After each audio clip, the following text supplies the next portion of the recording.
Hello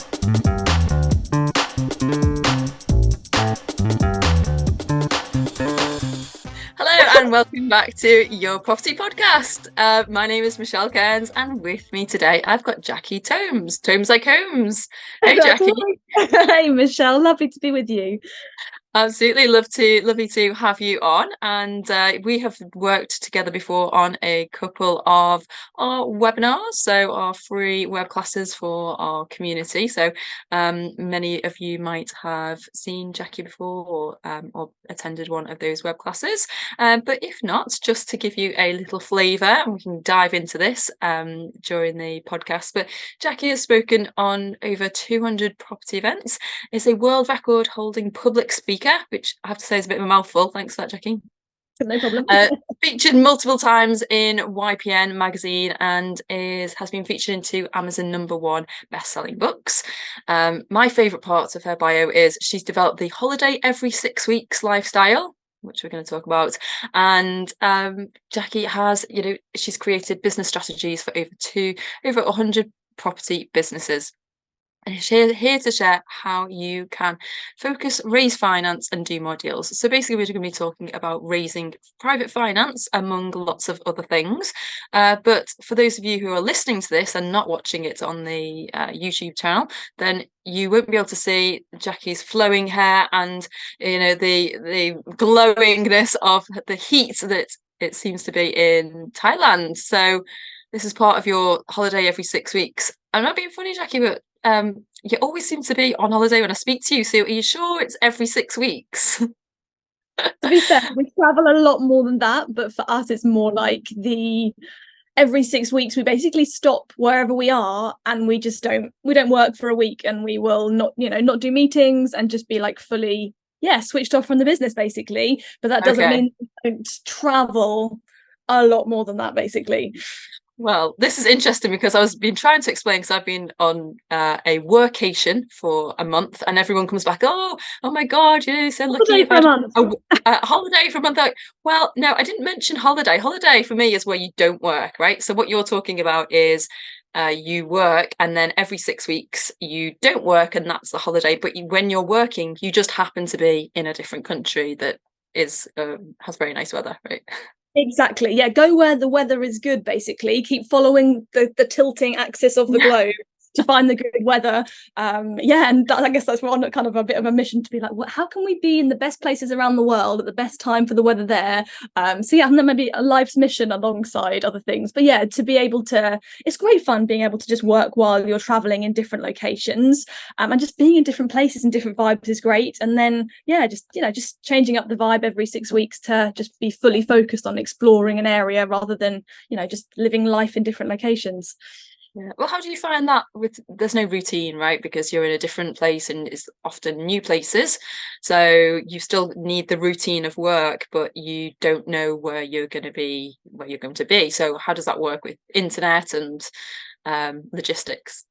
So I am pretty good at planning, like diary wise. So it does take quite a lot of planning to make it all work well and just not be like working at really inconvenient times, because obviously now we're currently like 7-8 hours ahead of the UK, so the normal schedule just doesn't really work. So we are basically my meeting hours shift slightly earlier over slightly more days and for a shorter period of time. So normally I only do meetings on really a Tuesday and a Wednesday, sometimes a Thursday, in quite a block of like 4 or 5 hours at a time on those days, and then the other days around that are quite sacrosanct in terms of like, I might be not working, or I might be working on just stuff where I want to lose myself and not have to think about time. So when I'm in other countries like this, it's just about saying, okay, I'm going to have to probably do some meetings on more days to make it work. But then really by the time it's time for meetings, it's like quite late in the day here, so you actually get quite a nice long morning and you can do other stuff beforehand. So there is still a routine. It's just really the routine just kind of shifts in hours when there's a big time zone difference. That's the main thing. Yeah, you're like batching things together. And how does it work with systems in place? So when you're obviously you're not in the UK, so but everything, you know, whether in the UK or not, doesn't really matter these days because everything's just done online. But are there any particular systems that help you to have this flexibility? I think probably things like, as boring as it is, like the post, like how you deal with your post coming in is an important one. So we have a virtual office which receives all of our post, and that gets scanned in and then emailed to us, so it all can get received virtually. That's a really important part of it. And then I things like that like, one. What's that? What do you use a well, particular quite a company? lot of them, like quite often, like accountancy firms will do Oh it. yeah, We've just got one that's local to us where we are in Margate, so Westgate, and it's just like a business centre basically. So sometimes okay. accountants do it, or like if you've got like a WeWork type place. I don't know if WeWork do it, but it's kind of like a PO box kind of thing, but without the PO box label on it. So yeah, there's quite a lot of them. So you just got to find somewhere that looks remotely like where you're from, so it just doesn't look Yes, totally random. that's a good point. Yeah, PO Box Thailand. Yes, exactly. Work. So we have had some people like turn up because it's our like office address basically, but our Right. offices aren't based there. We have had people like turn up there in the past being like, I want to see these guys. It's like, well, they're not actually here. This is just like basically where their post comes to. So that's a really boring but very important one. And then things like being able to like use your phone as a scanner these days to be able to print off a document, sign it. If you have to do a wet signature, which is ridiculous how often you still have to do those these days, but then to be able to sign whatever mortgage documentation that requires a wet signature, being able to post it back is obviously less convenient, but a lot of them, are fine with stuff being scanned in for various parts of it. So tiny scanner on the phone is really important. And normally we travel around also with like a little mini printer, so we can like print off stuff no matter where we are as well. So like, it's kind of like probably the paperwork stuff I feel is quite a big barrier for a lot of people in being more free range from a location perspective. Yeah, it sounds like you've got it nailed. So and easier than people might think. So Definitely. I think it just forces you to do it, because I think it's so easy to say, oh, well, I can't travel more because of these things, but we just never let it be an excuse. We're always just like, okay, so it's not I can't, it's how. And like if you just put your mind to it and you force yourself to the other side of the world for an extended period of time, you just find a way to make it work. Like you find someone locally who can go and pick something up for you, and maybe it might cost a bit more, but that's just the cost of being able to live the life that you probably got started in property for in the first place anyway.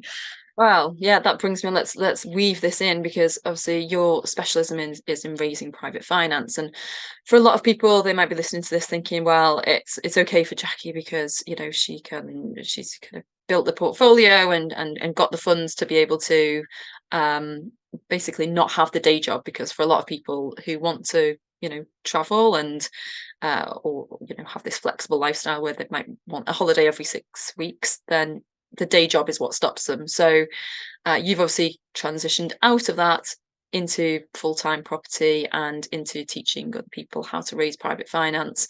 So for people who want to get out of the day job, some people start with like rent to rent, etc. But or rent to SA, for a lot of people, they just create another job for themselves on top of a full-time job.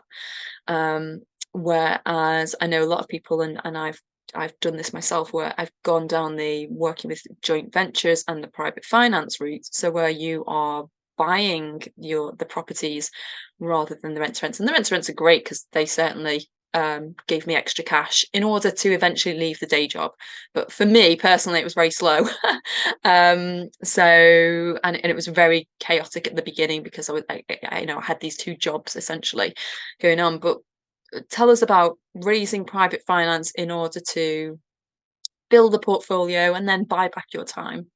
I think I'm there with you. I kind of see both sides of this in terms of like build the portfolio first, or get something more higher cash flowing, easier route to buying property, not buying property, but doing property deals like with rent to rent and things. And I think they both have their place. So I'm not necessarily saying that it is necessarily the best way to do it. It was just the way that we did it.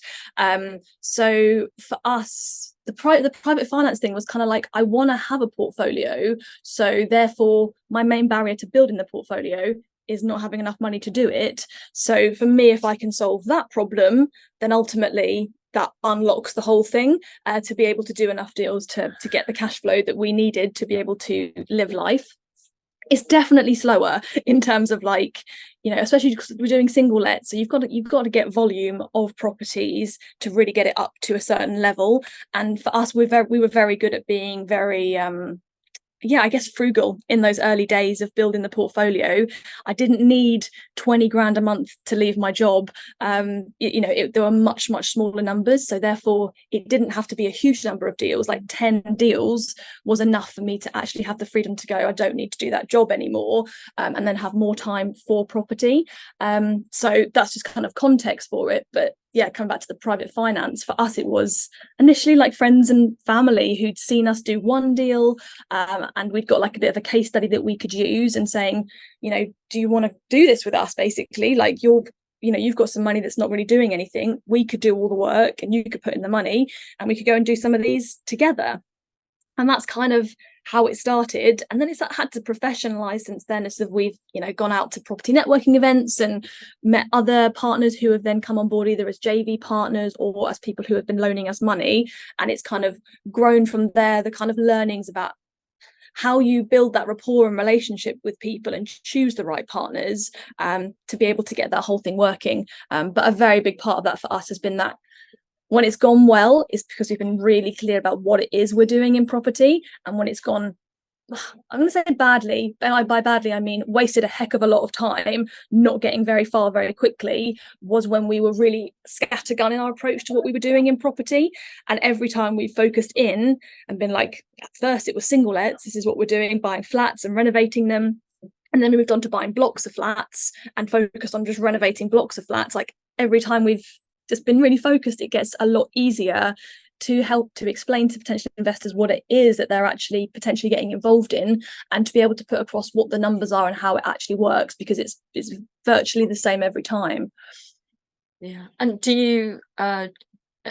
you start out with doing joint ventures, or was it always private loans, like standard loans? Our preference is joint ventures. It always has been. Okay.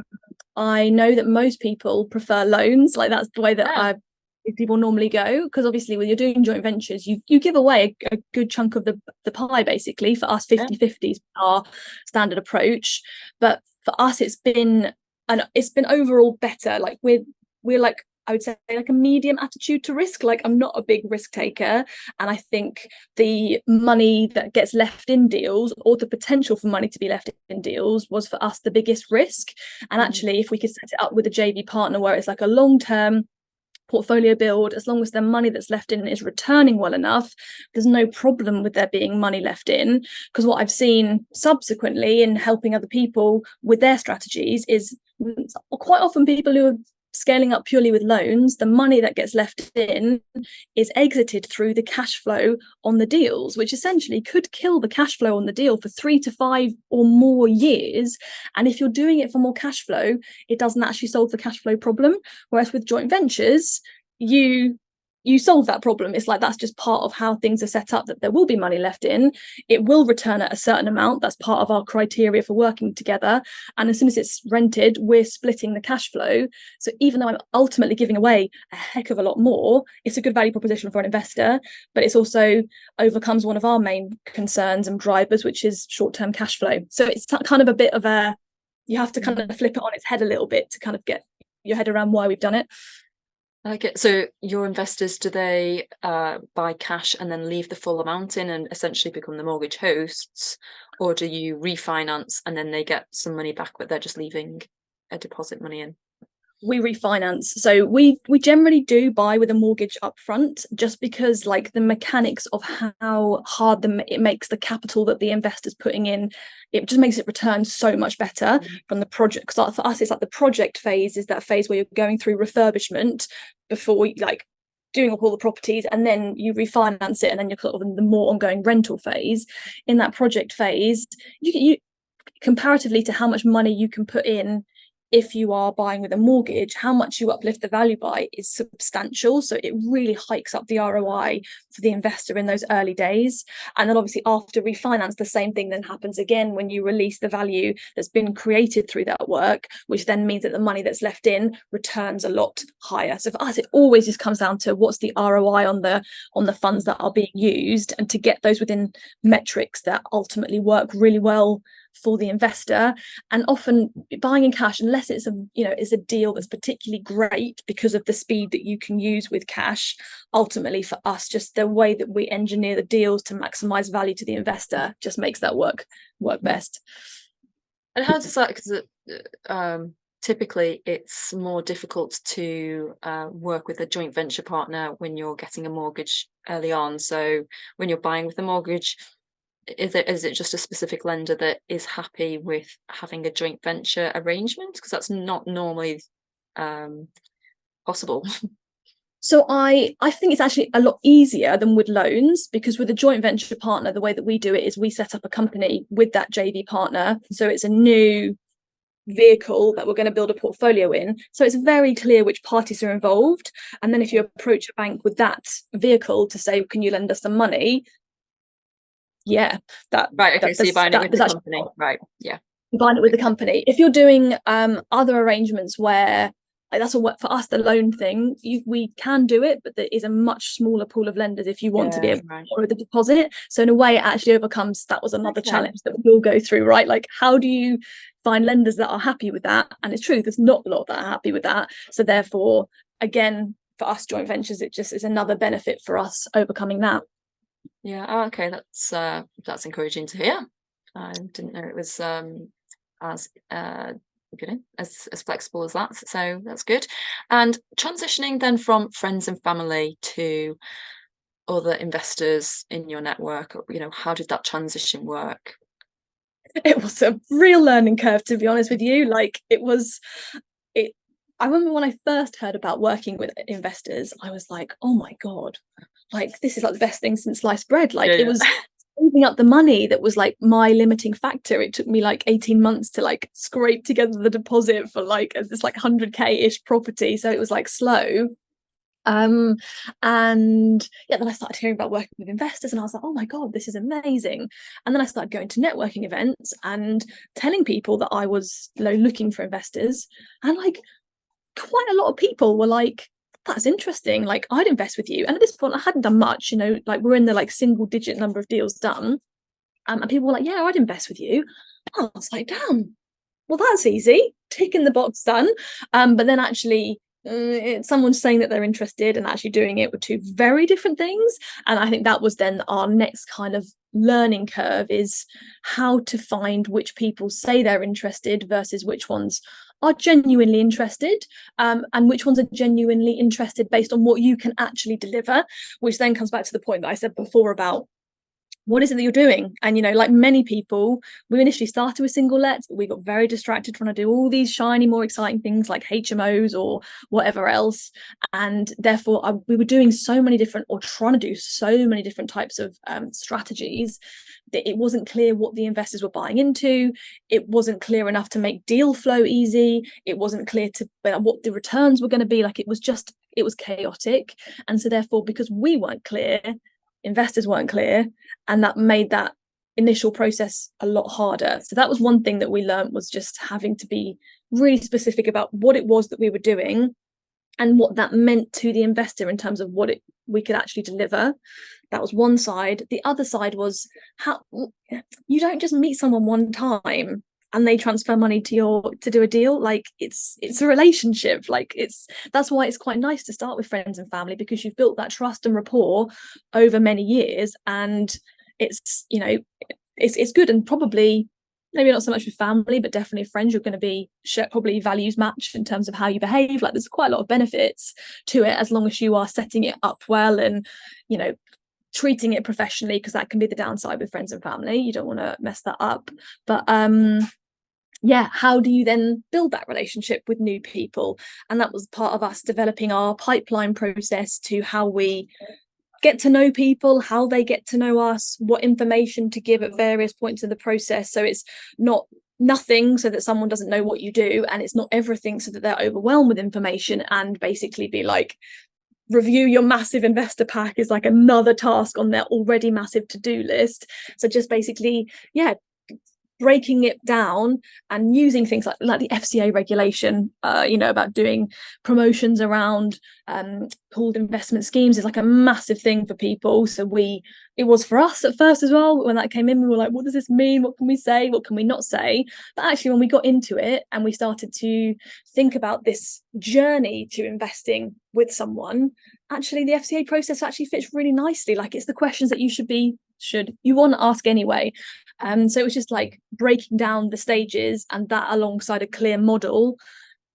That was the big learning of that phase, from friends and family to non-friends and family. Right. And in terms of the deal, so you am I right in thinking now you've kind of refined exactly what type of deal that you are looking for, and then you go to the investors and say, would you be interested in this type of deal? Or do you actually have live deals that are sitting there on Rightmove that you can say, okay, this is the one we want, who's in?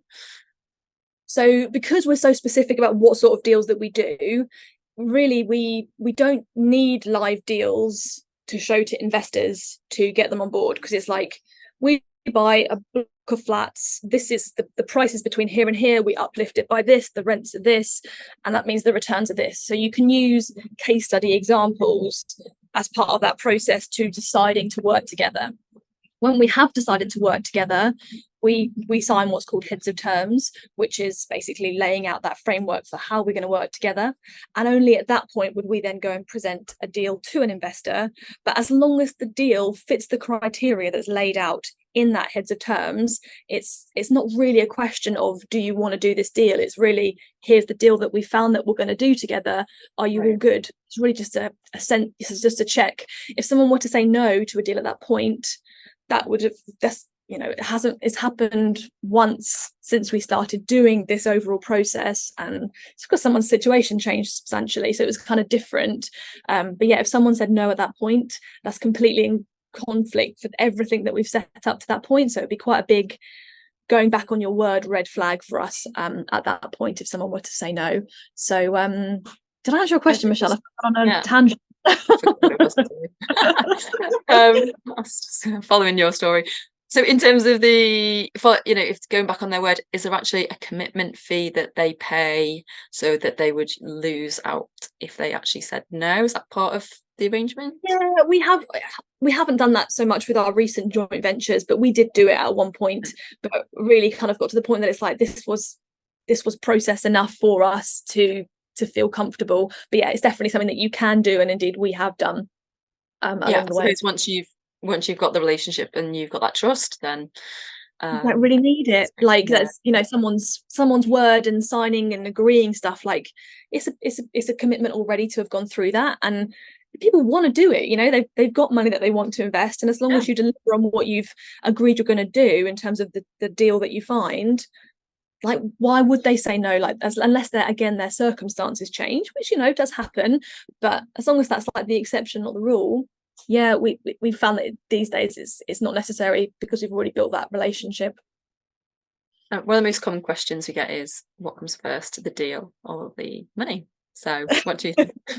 I think by a margin of a slytherin, the investor. But that, I guess, what the important caveat to that is, that doesn't mean that you wait to have the money to start sourcing, because it takes time to find deals and for deals to become deals. Because really, generally if something first comes to the market, it's generally the motivation is not there straight away to accept a price that's going to actually work.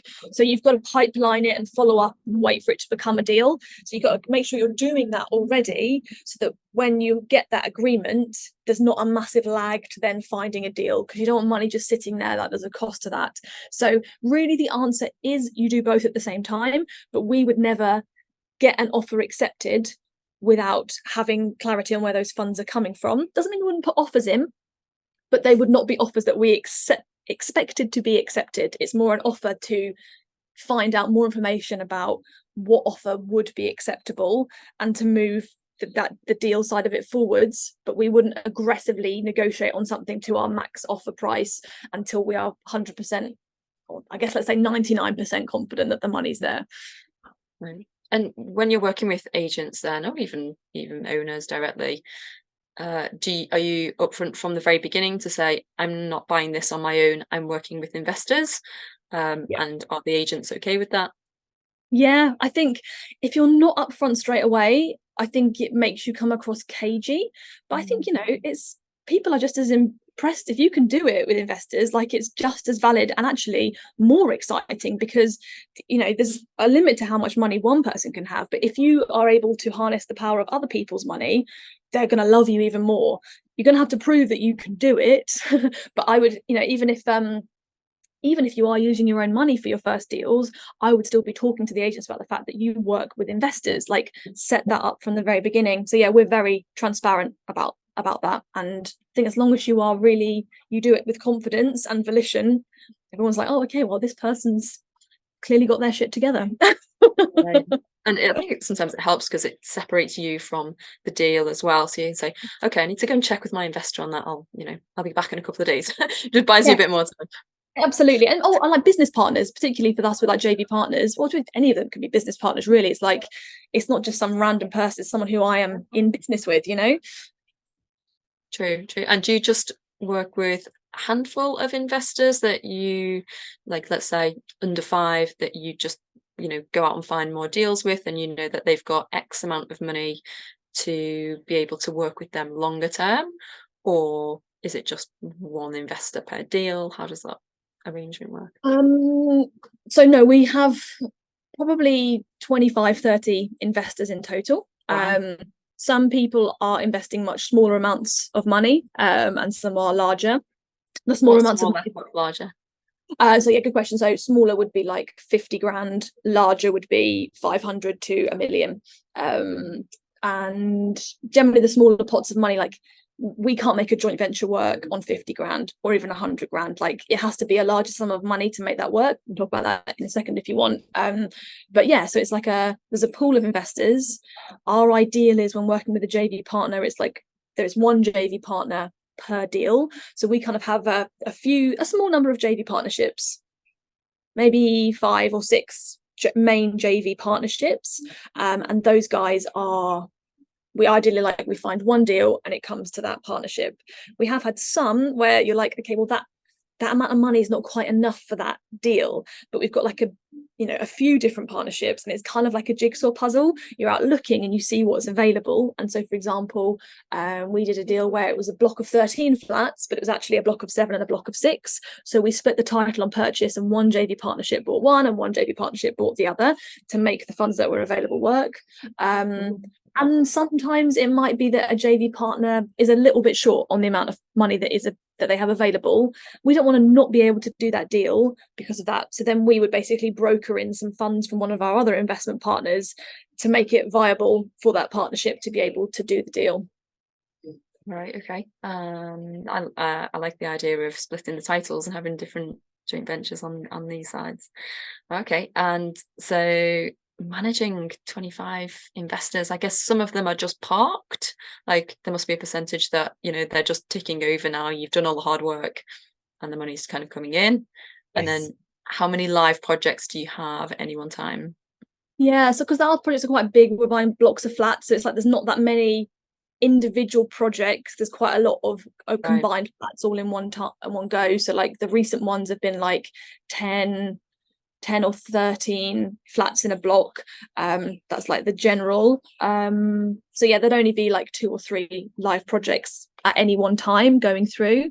But yeah, there's some of the other, like the investors with smaller sums of money, generally they're just like, just going, get on with it. Some of them might be on like 3-year agreements with us that we're just going and making that money work. Some of them are getting paid their funds rolled up at the end of projects, so it is more project specific. Some people are more paid money on a monthly basis. It's more of a investing into whatever deals are kind of going on situation. So yeah, I mean, we have like a monthly update that goes out to our investors and tells them how, like, what's going on. With our bigger partnerships, we have quarterly meetings generally, particularly those who are in like live projects, to tell them how it's going. But generally they're hands off, because that's why they work with us. They want to just let us get on with it, and they're just happy to know, that when their money's getting paid. Sometimes stuff overruns, like off the back of that, when the Liz Truss budget made all the chaos in the markets, that made quite a bit of impact to some of our projects and just the time frames. So, for example, one project we had a really good interest rate on it, 3.5% or something, like on a block of flats. It was a really good rate. And then we're looking at refinancing it. I can't think of what the number was. Maybe it was 6 or something at the time. And we just looked at refinancing it and we were like, this is crazy. Like we've got this is a 5-year rate that we'd agreed. We're like, it seems stupid to get rid of that rate. So then we're just, we renegotiated with some of our investors to extend the terms. Some investors did want their funds back sooner, so we swapped in other investors and agreed longer terms with them. So sometimes stuff does change, and we'll just have conversations with investors when that occurs. And as long as you communicate, people are very open to doing stuff as long as they get their good interest and they're getting paid good money. That's it. I mean, how do you find it at the moment? With the interest rates having risen, surely they must be similar to what the investors were getting previously. So are you considering doing more mortgage hosting? So not going with the traditional bank and just keeping the investor on as the main. Yeah, I guess it's like it's about that hypothesis of where rates are going and things as well. And for us, we kind of like that initial project phase that we have is like 12 to 18 months from buying, and we refurbish all the flats, but there are people living in them, so it's like a logistical moving people out and doing stuff up. So it's quite a process. So for us, it's kind of like weighing up where we think rates are going to be, where rents are going to be, and so we'll often have like a few different varied options for like, ideally rates will go up and come down again by the time we come back to it, so actually that would be fine to work, but maybe it's good to have a bit of second charge lending with someone who's slightly higher rate, but it makes the overall deal work. So yeah, we're always kind of playing around with because it's just like, one deal can provide such varying levels of returns based on how you engineer the whole thing. So yeah, we are very, even though we only have one model, we're very creative within that specific deal, how we can structure it to get the best returns overall. Right. And what's next? I mean, you're just planning on carrying on forever. Where does it end? Where does it end? It's yeah, we've been going for 10 years now since the first deal. And our vision that we set out was 100 homes in 100 locations. And obviously we're like scratching the surface of that basically. And we're trying to become less rigid in how we think about things. Like Dave and I have done a lot of personal development over the last few years and realized how hard we've made the journey for ourselves. Like we're lucky we've achieved good stuff, like, and we're happy with where we are, but it has been a bit of a graft and a grind and not very enjoyable at various points because of how we've approached it. We're like, this is how it should be, too rigid in our planning. So we're trying to be more open-minded with how we achieve end results. So in my mind, when we said 100 homes in 100 locations, it was, we will then go and find a new area and we will start again and we will set up a new team, we will analyze it and we will do it this way. And actually, alongside doing property, we've been mentoring other people. We help people to raise finance, to choose their strategy and to scale up their businesses. And like it's been small, like it's a small thing that we've done alongside investing in property, because Dave and I just feel like very called to do it. It's been a real something bigger that we don't truly understand really calls us to do it. And it's funny because recently we've suddenly looked around and gone, actually, God, all these amazing people that we've been working with for years are doing amazing things, and they're all in different locations across the UK. Maybe it's not us who goes and sets up in all these different locations. Maybe it's how we bring together the investors and the people that we've mentored who are using our same processes and systems, and we've seen how they overcome challenges, and we feel really confident in them, and shifting more to investing with others and being the person who makes all of that happen rather than the person who's doing the deals. So we're kind of in a bit of a transition phase at the moment, just being open to what presents itself. And obviously the interest rates have changed the dynamic a lot as well. in terms of the deals that we were doing, it's a lot harder. Like we're getting the capital values to work really well on deals, but the cash flow isn't there. So it just really narrows the pool of available deals. So it's kind of like that is more challenging at the moment anyway. So it's kind of like maybe it's more challenging because maybe that's the end of should be the end of that phase, or it tails off and a new door kind of opens. And we really love like training others. Like it's really fulfilling to see people grow, and it's not just property, like it's property, but it's business, and more for us, it's more spirituality and stuff as well, being able to help people with that. So yeah, that's the best guess I can give you right now. Well, Jackie, I could be here all day talking to you about all these different things. We'll have to do a part 2 at some point. Yes, I'm conscious of time, so where can people find out more about what you're up to? And I know we've got our free web classes, so people can contact us about those. But if are you more on Instagram or Facebook, or where can people find you? Facebook and Instagram mainly, not so much on LinkedIn. So yeah, you can connect with me, Jackie Tomes. Just add me as a friend. You can find out more about me on my website, which is property-strategy.com. Yeah, we'll have to put the links to the next online strategy sessions that we're running in partnership, Michelle. I'm not sure when this one will go out, but we've got one coming up in January. So that'll be a nice one to, thinking about strategy for 2024. And there'll be other ones that we'll plan down the line as well. So so connect with me on social media, check out us on the website, and I'll give some other links in the show notes as well if anyone wants to find out more. Right then. Well, look forward to seeing what happens next with you. Take care for now. Thanks, Michelle. Bye for now. Thanks, Jackie. And for anyone who is not yet a subscriber to the YPN magazine, click the link in the show notes for your free 30-day trial. See you next time, guys.